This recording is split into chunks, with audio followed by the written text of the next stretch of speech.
আপনারা তো দেশের আনাচে কানাচে সব জায়গায় ঘুরে বেড়ান।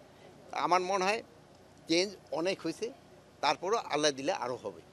দেখেন এই রোজার সময় আইন শৃঙ্খলা পরিস্থিতি যে যাই বলুক না কেন, আগের থেকে অনেক উন্নতি হয়েছে না?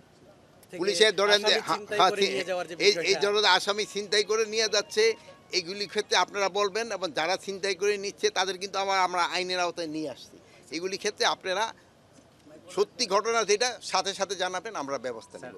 অনেক সময় তাদের অ্যাকশন নিতে দেরি হয়, যেহেতু ধরেন এখানে আমাদের অনেক সংকট রয়ে গেছে, এদের গাড়ি ঘোড়ারও কিন্তু অনেক সংকট। অনেক গাড়ি ঘোড়া ওই সময় নষ্ট হয়ে গেছে, পুড়া গেছে, থানা পুড়া গেছে, ওগুলি তো সব আমরা করে দিতে পারিনি।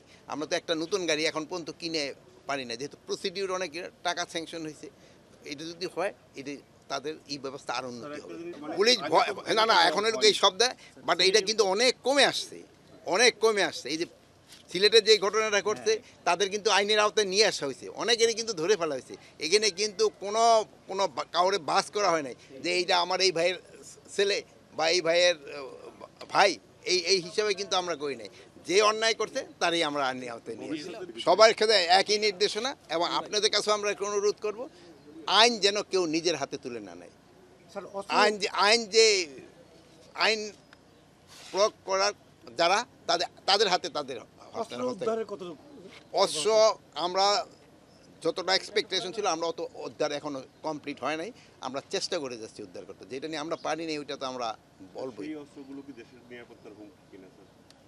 অস্ত্র বাইরে থাকলে তো কিছুটা হুমকি থাকবো। যেমন ধরেন এখন আপনি এখন রোদ্রে দাঁড়িয়ে রাখেন, একটু গরম তো লাগবেই।